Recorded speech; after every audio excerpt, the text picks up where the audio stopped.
Junaid Baghdadi रहमतुल्लाह अलैह, बहुत बड़े बुजुर्ग गुजरे हज़रत जुनैद बगदादी रहमतुल्लाह अलैह। उसी दौर में बहलोल दाना एक मजनू के नाम से बहुत अल्लाह के वली मशहूर हुए हैं। बहलोल, हारून रशीद उस वक्त में खलीफा थे, तो बहलोल का दौर भी वही था। तो बहलोल जो था वो दरिया के किनारे शाम को बैठा रहता था कहीं ना कहीं। तो हज़रत जुनैद बगदादी रहमतुल्लाह अलैह शाम की सैर के लिए निकले, साथ में तालिब इल्म भी थे, बहुत बड़े शाकुल हदीस थे अपने दौर के। अब देखा अभी बहलोल बैठा हुआ एक जगह, मजनू है, मस्त बंदा है। तो तलबा को कहा आप बहलोल को मिल लेते हैं। तो बच्चों ने कहा, स्टूडेंट्स जो थे साथ में, उन्होंने कहा जनाब ये मजनू है, इसका पता नहीं कुछ कह दे। फरमाया नहीं, इससे मिलते। जब बहलोल के पास गए, सलाम किया, पूछा कौन? कहा मैं जुनैद बगदादी हूँ, यहाँ पढ़ाता हूँ बच्चों को। बहुत मशहूर शख्सियत थे। फरमाया अच्छा, बड़ा मशहूर आदमी है, तो ये तो बता तुझे खाना खाने का तरीका भी आता है, खाना कैसे खाते हैं? बहलोल दाना ने कहा कि अच्छा तुम वो, तो तुम बताओ यार, तुम्हें खाना खाने का तरीका तो आता होगा। तो ये जुनैद बगदादी रहमतुल्लाह अलैह शुरू हुए कि हाँ बिल्कुल मुझे खाना खाने का तरीका आता है। मसनून तरीका ये है कि पहले हाथ धो लिए जाएं, दस्तरखान बिछा लिया जाए, तमाम जो गरीब मिस्कीन करीब में उनको साथ में बिठा लिया जाए, फिर मसनून दुआएं जो नबी अलैहिस्सलातु वस्सलाम ने सिखाई हैं वो सुनाने लगे। इतने में बहलोल को गुस्सा आ गया, उठा, कपड़े झाड़े, रेत में बैठा हुआ था। कहा यार तुझे तो इतना बड़ा मौलवी हो के खाना खाने का तरीका ही नहीं आता। उठ के बहलोल आगे चला गया। अब मुरीदों ने कहा कि हजरत हमने तो कहा था ना, हमने आपको कहा था कि बच जाओ इस मजनू के पास। आपने देखो इसको कितनी अच्छी बातें बताई, और ये देखो कुर्ता झाड़ के भाग गया है। लेकिन जो अल्लाह वाले होते हैं वो अल्लाह वालों को पहचानते। फिर गए बहलोल के पास, अस्सलाम वालेकुम। वालेकुम सलाम, कौन हो? और मैं हज़रत जुनैद बगदादी हूं, जिसको खाना खाने का तरीका नहीं आता। कहना अच्छा, खाना खाने का तरीका नहीं आता तुम्हें, ये तो बताओ बात करने का तरीका तो आता होगा कि बात कैसे शुरू की जाती है। अब हज़रत जुनैद बगदादी उसके सामने बैठे हैं बहलोल के। फरमाया जी हजरत, बात करने का तरीका आता है, पहले औज़ुबिल्लाह पढ़नी है, फिर बिस्मिल्लाह पढ़नी है, फिर सूरह फातिहा पढ़नी है, फिर नबी अलैहिस्सलाम पर दुरूद भेजना है, फिर अपनी बात रखनी है। अभी गुफ्तगू कर रहे थे, बहलोल को गुस्सा आया, उठ के खड़ा हुआ, फिर रेत झाड़ी। फरमाया यार तुझे तो बात करनी भी नहीं आती। आगे चल पड़ा। शागिर्दों ने फिर कहा हजरत आपको तो कहा था ये मजनू है, कहां सिर मार रहे हो, इसको छोड़ दो। अरे जुनैद बगदादी रहमतुल्लाह अलैह, अल्लाह उन पे करोड़ों रहमत नाजिल फरमाए, फिर चले बहलोल की तरफ।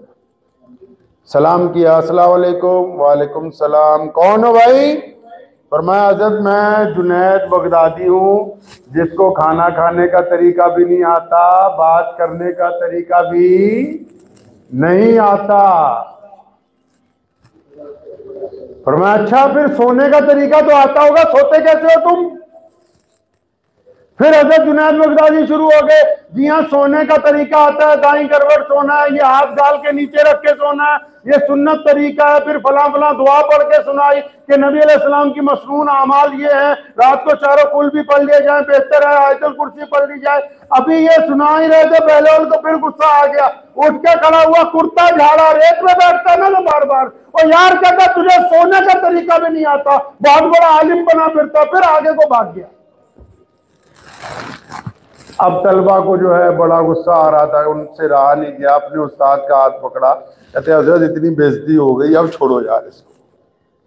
किसके पीछे लग गए आप? सारा दिन बैठ के हमें पढ़ाते हो, हजारों लोग पूरी दुनिया से मिलने आते हैं, कोई जुनैद बगदादी छोटा नाम थोड़ी है। लेकिन बच्चों की नहीं सुनी, फिर वापस गए। बहलोल दाना को जाके गया, अस्सलाम वालेकुम, कौन है? जनाब मैं जुनैद बगदादी हूँ, जिसको ना सोने का तरीका आता है, ना खाने का तरीका आता है, ना बात करने का तरीका आता है ना। अच्छा फिर क्या चाहते हो? हजरत आपसे तरीका सीखने आया हूं। आपसे तरीका सीखने आया हूं, मुझे नहीं आता, आप सिखा दे। बहलोल दाना ने जुनैद बगदादी रहमतुल्लाह अलैह का हाथ पकड़ा, फरमाया अच्छा सुन लो फिर, और कलमदान से लिख भी लो। और फरमाया कि खाने का तरीका, ये जो कहते हो बिस्मिल्लाह, ये जो कहते हो औज़ बिल्लाह, ये जो कहते हो बिस्मिल्लाह व बरकतिल्लाह, ये तमाम मसनून दुआएं हैं। खाने का तरीका ये है कि पहले ये तय कर लिया जाए कि ये जो लुकमा हलक से नीचे जाने वाला है ये हराम का है कि ये हलाल का है। जिसको ये नहीं पता कि लुकमा हराम का है या हलाल का, उसको खाने का तरीका नहीं। फरमाया ये है खाने का तरीका। दुआएं तो अपनी जगह, अगर दुआएं पढ़ पढ़ के सूद खाते रहो, दुआएं पढ़ पढ़ के गरीब का हक खाते रहो, दुआएं पढ़ पढ़ के यतीम का माल खाते रहो, दुआएं पढ़ पढ़ के नाहक माल खाते रहो, तो वो हलाल नहीं हो सकता। बहलोल दाना ने कहा कि खाने का पहला तरीका ये है कि ये बंदा तय कर ले कि ये लुकमा हलाल का है या हराम का है। अगर आप ये तय कर सकते हैं तो इसका मतलब आपको खाना खाने का तरीका आता है। बड़े खुश हुए, फरमाया हजरत फिर वो बात करने का तरीका भी बता दें। वो बात करने का तरीका भी बता दें कि बात करने का तरीका क्या है। फरमाया सुनो जुनैद, बात करने का तरीका ये है कि अल्लाह और उसके रसूल की तारीफ बरहक है, वो होनी चाहिए, करनी चाहिए, लेकिन बात करने वाला अगर अल्लाह का खौफ दिल से निकाल दे और बादशाहों की चमचागिरी करने लगे, सच की बजाय झूठ बोलने लगे, असलियत की बजाय झूठ बोलने लगे और सच्चाई छुपाता रहे, झूठ फैलाता रहे, अगर बात करने वाले को यही पता नहीं है कि सच्चाई क्या है और झूठ क्या है, वो सिर्फ इसलिए झूठ बोलता है कि मेरी चमड़ी बच जाए, तो फिर उसको भी बात करने का सलीका नहीं आया। बात करने के लिए जरूरी है कि जब बंदा बोले तो सच बोले, झूठ नहीं बोलना चाहिए। तो फरमाया हजरत अब जाते जाते सोने का तरीका भी बता दे हजरत। तो बहलोल दाना रहमतुल्लाह अलैह फरमाने लगे जुनैद सोने का तरीका नहीं पता। सोने का तरीका ये है कि जब एक ईमान वाला बिस्तर पर पहुंचता है, जब ईमान वाला अपने बिस्तर पर जाता है, वजू करके जाता है, आराम करने की नीयत से पहुंचता है, जब वो सुन्नत तरीके से लेटता है। लेकिन सोने का असल तरीका यह है कि लेटने से पहले वो अपने दिल में से अपने तमाम दुश्मनों की दुश्मनी, अपने तमाम रिश्तेदारों की नाराजगियां, अपने तमाम हकदारों की नाराजगियां, अपने दिल का कूड़ा करकट, अपने दिल का हसद, अपने दिल का कीना, फरमाया सोने का हक ये है कि बंदा जब लेटे बिस्तर पर तो जिन लोगों का उस पे हक है उनको माफ करके लेटे। जो दिल में लोगों की बुराइयां लेके लेटता है, ये भी लेटना कोई लेटना।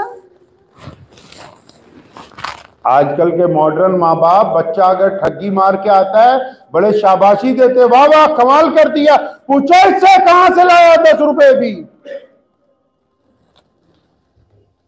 हलाल खाने का तरीका सिखाओ औलाद को। जरूरी नहीं है कि अगर किसी की वालदा का निकाह ना हुआ हो तो बच्चा हराम का कहलाता है। जो लोग हराम खा खा के अपनी जिंदगी अजीरन कर चुके हैं, वो हराम खोरों के अंदर गिने जाते हैं। जरूरी नहीं होता कि ज्यादती के साथ पैदा हुई औलाद ही हराम की हो। असल हराम के वो होते हैं जो कि हराम का माल खा खा के जिनके दिल मुर्दा हो जाते हैं। औलाद को अगर सब सिखाना है, सबसे पहले ये सिखाना है कि बेटा कम खा लें, बेटी कम खा लें, लेकिन हलाल का खाएं, मुफ्त के कर्जों में ना पड़ें, अपनी ख्वाहिशात को दुआ दबा के रखें। नबी अलैहिस्सलाम ने अबू ज़र गफ़ारी रज़ियल्लाहु अन्हु ने फरमाया मेरे बेटा जब भी देखना नीचे देखना, सरमायादारों को मत देखना, ऊपर नहीं देखना।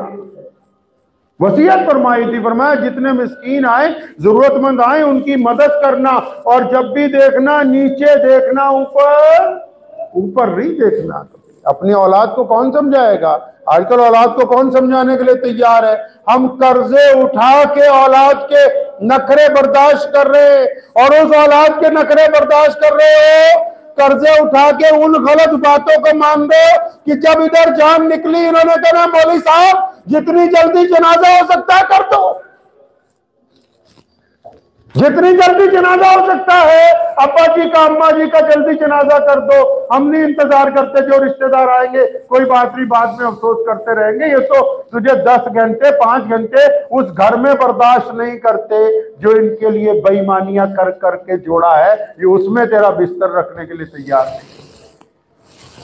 औलाद को अगर कुछ सिखाना है सबसे पहले ईमानदारी सिखानी है। आप कुरान पाक पढ़े और कुरान ही तो नहीं पढ़ दे ऐसी स्यापा तो यही पै गया कि मुसलमानों ने कुरान पढ़ना छोड़ता। कुरान पढ़ो, सूरह लुकमान पढ़ो, अल्लाह उसके रसूल सल्लल्लाहु अलैहि वसल्लम का हुक्म पढ़ो। अल्लाह ने फरमाया तय की है बातें, औलाद के लिए वसीयत की है, माँ बाप के लिए तरबियत की है कि अपनी औलाद को पालना कैसे। हज़रत लुकमान का आखिरी वक्त है, बेटे को पास बुलाया, फरमाया वसीयत करता हूँ अल्लाह के अलावा किसी और को माबूद ना समझना। फरमाया वसीयत करता हूँ किसी के साथ बेईमानी ना करना। फरमाया अगर छोटा सा अमल भी तू करेगा अल्लाह उसकी जगह देंगे, लेकिन अगर छोटा सा गुनाह भी करेगा तो पकड़ा जाएगा।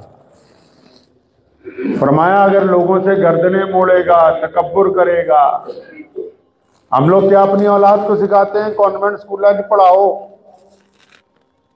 अब कॉन्वेंट स्कूलों में बच्चों को पढ़ाते हैं, जो बच्चा अपनी माँ की जुबान भूल जाता है ना जी, जिस बच्चे को अपनी माँ बोली नहीं आती, जब वो माँ की जुबान छोड़ के अंग्रेज की जुबान बोलता है ना तो फिर एटीट्यूड में बोलता है। देख लेना कभी जाके। जिनको अच्छी अंग्रेजी बोलनी आ जाएगी उनमें अकड़ आ जाएगी। क्यों? क्योंकि मोहब्बत तो माँ की जुबान में सिखानी, प्यार तो माँ की जुबान में सिखाना है, बड़ों का एहतराम तो माँ की जुबान में सिखाना है। इन्होंने कहा नहीं नहीं हम तो अपने बच्चों को ऐसी जगह पढ़ाएंगे। हाँ बिल्कुल ऐसी जगह पढ़ाओ ताकि बहुत बढ़िया ओल्ड होम बना के तुम्हें वहां भर्ती करा दे और फिर तुम्हें पूछने वाला भी कोई ना हो। औलाद की अगर तरबियत करनी है, उनको सबसे अच्छी चीज अगर आप दे सकते हैं तो उनको दीनदार बनाइए। अगर आपका बच्चा प्रोफेसर बने, अगर आपकी बेटी डॉक्टर बने, अगर आपका बेटा आईएएस आईपीएस बने, अगर वो दीनदार होगा तो लोगों का भला करेगा। अगर वो अपने मजहब पे चलने वाला होगा, लोगों से प्यार करेगा, मोहब्बत करेगा, जुल्म के खिलाफ खड़ा होगा। और अगर आप उसको यही समझाते रहे कि हम बड़े ये हैं हम वो हैं, अकड़ अपने बच्चों के अंदर भरते रहे तो अकड़ आखिर आपके सामने आएगी, दूसरों के सामने नहीं आएगी। धोखे में एक सिफ्त है, बेईमानी में भी एक खासियत है। ये क्या करता है कि ये एक ऐसा तीर है, धोखा और बेईमानी, जब हम किसी की तरफ चलाते हैं ना, ये उसके लगने के बाद वापस हमारी तरफ ही आता है, वापस आता है। ये जो लोग दूसरों की औलाद को बिगाड़ने के चक्कर में लग जाते हैं उनकी औलाद खुद बिगड़ जाती है। और आज का दौर, ये 2023 का दौर, इस दौर में तो माँ बाप के लिए लाजमी है कि अपने बच्चों को हलाल खाना सिखाएं, अपने बच्चों को हलाल हराम की तमीज दें, अपने बच्चों को बोलने के लबो लहजे में नरमी पैदा करें। और ये जो झूठ बोलने वाली मशीन बनाई है साइंसदानों ने, इस मशीन पर सच बोलें ताकि लोग इसको सच बोलने वाली मशीन कहने लगे। कौन सी मशीन झूठ बोलने वाली? ये मोबाइल जो भी कोई उठाता है, हाँ तू कहाँ है, घंटा घर पे खड़ा होगा तो बोलेगा नहीं जी मैं तो फलां चौक के अंदर खड़ा हूं। बिला जरूरत झूठ बोल रहे हैं क्योंकि इस मशीन ने सिखा दिया कि तुम्हें देख थोड़ी रहा है वो, जहां मर्जी हो बोलो, झूठ दबा के झूठ बोलो। अपने बच्चों को इस मुसीबत से बचाइए। आपको शायद पता नहीं है, जिन लोगों के हाथों में मोबाइल रहता है उनकी सेहत जो है खराब हो जाती। अब तो ये मुसीबत हर बंदे की जेब में है। रात को 2-2 बजे तक मोबाइल देख रहे हैं, 2-2 बजे तक मोबाइल देख रहे हैं, सुबह को आंख ही नहीं खुलती। और जब रिस्क बढ़ता है, परिंदे निकल आते हैं घोंसलों से, अब वो तमाम लोग नाकाम हैं। तख्ती पे लिख के ले जाओ, जो खुद भी सोते रहते हैं औलादों को भी कहते सो जाओ। जो सूरज चढ़ने के बाद उठा उसका रिस्क जाया हो गया, उसकी तरक्की जाया हो गई, वो दुश्मन के नीचे लग गया, वो बर्बाद हो गया वो बंदा जो सूरज जो निकलने के बाद उठा। और जिसने सूरज निकलने से पहले उठ के अपने रब को राजी कर लिया, बस फिर वो कामयाब है। जिसने अपनी औलाद को बचा लिया वो कामयाब है। एक औरत एक बुजुर्ग के पास गई, कहने लगी मैं अपने बच्चों को नमाज की तलकीन कैसे करूं। चूल्हा जल रहा था, करीब में ले गए, उसके बच्चे का हाथ पकड़ के आग में करने लगे, दौड़ के आई, नहीं नहीं जल जाएगा मियां साहब। और मैं बस फिर ऐसे ही इसकी औलाद की तबीयत नमाज के लिए करो कि क्या तुम्हें गवारा है कि कल को तुम्हारी औलाद जो है वो गलत रास्ते के ऊपर चली जाए। इसलिए ये बात तय रखें, वो सब माँ बाप जो दबा के पैसे कमा रहे हैं और बच्चों की तरफ देखते नहीं है। सुबह उठते हैं बच्चे स्कूल, हम काम पे, शाम को आते हैं अब्बा जी अपने मोबाइल पे, अम्मा जी अपने मोबाइल पे। पहले तो टीवी होता था ना घर पे, प्यो चाचा ताया मामा सारे एक पे टीवी च लगे होंगे सी, हुण हो गए मोबाइल। राती आने घर बापू अपने दे, बेबे अपने दे, मुंडा अपने दे, कुड़ी अपने दे, न्याणे अपने दे।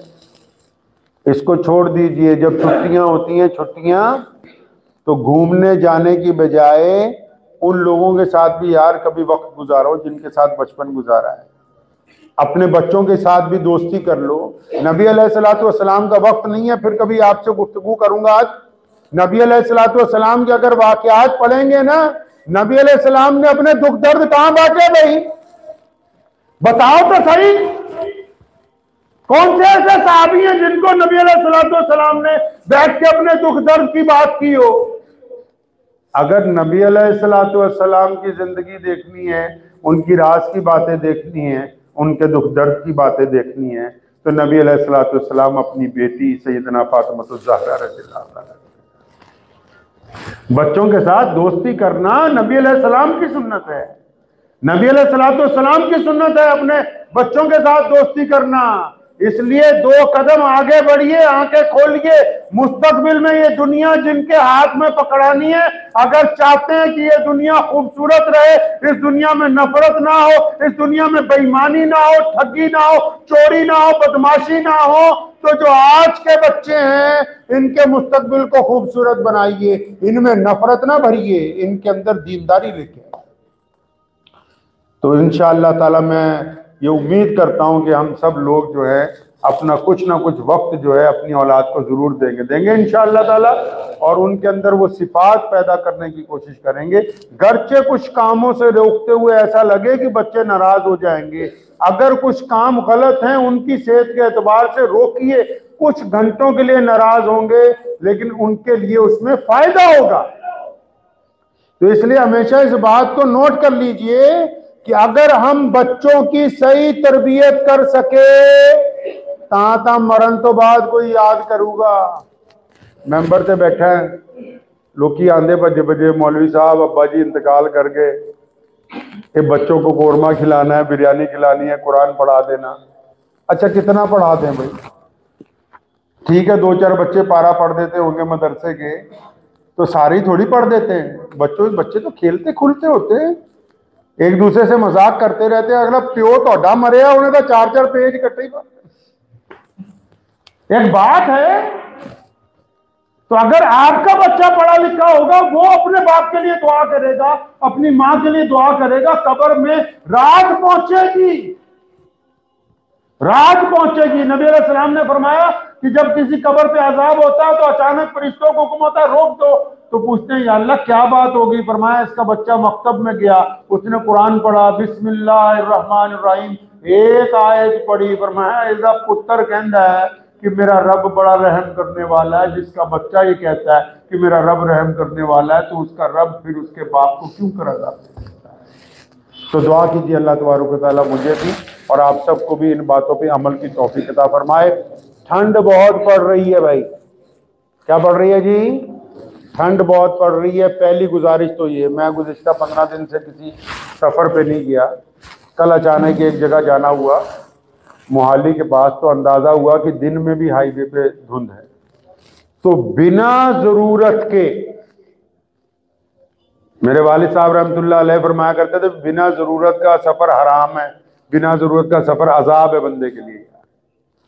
बिना किसी मजबूरी के धुंध में सफ़र मत कीजिए अपनी जिस्म को, अपनी जिंदगी को खतरे में डालना। और फिर बहुत सारे लोग ये कहते हैं कि हमारा भाई का इंतकाल हो गया, हमारे वालिद का इंतकाल हो गया धुंध के अंदर। ये बहुत बड़ी बेवकूफ़ी है। अगर वो काम व्हाट्सएप पे फ़ोन पर हो सकता है तो करवा लीजिए, नहीं हो सकता 10 दिन बाद कर लीजिए। धुंध के अंदर किसी को भी सफ़र करना अच्छी बात नहीं है, बिना मजबूरी के सफ़र ना कीजिए। दूसरा, अगर आपको ठंड लग रही है तो इसका मतलब बाकियों को भी लग रही होगी। बाकियों को लग रही है तो उनमें ज़रा ये तलाश कर लीजिए कि ऐसा कौन कौन सा है जिसके पास सर्दी से रुकने का सामान नहीं है। मतलब आप नमाजी हैं, मुत्तकी हैं, परहेजगार हैं, सर्दी बहुत है, आपको लग रही है, तो कोई गरीब आपके दायरे में तो नहीं जिसको लगती हो और उसके पास कंबल ना हो, उसके पास जराबे ना हो, सर पे पहनने के लिए गर्म टोपी ना हो, उसके पास रात को सोने के लिए रजाई ना हो। आपके दायरे में हर बंदा अपने दायरे का जवाबदेह है। इतनी सख्त सर्दी में अपने आसपास देख लीजिए, पूरी दुनिया का ठेका नहीं अपना लिया हर बंदे ने। हुक्म है कि अपने आसपास देखो, अगर आपके आसपास कोई बंदा सर्दी से ठिठुर रहा है तो उसको जाके सर्दी से बचने का सामान दे दीजिए। अल्लाह तबारक व तआला आपकी नस्लों के अंदर भी इसकी बरकत अता फरमाएंगे। व आखिर दावाना अल्हम्दुलिल्लाह।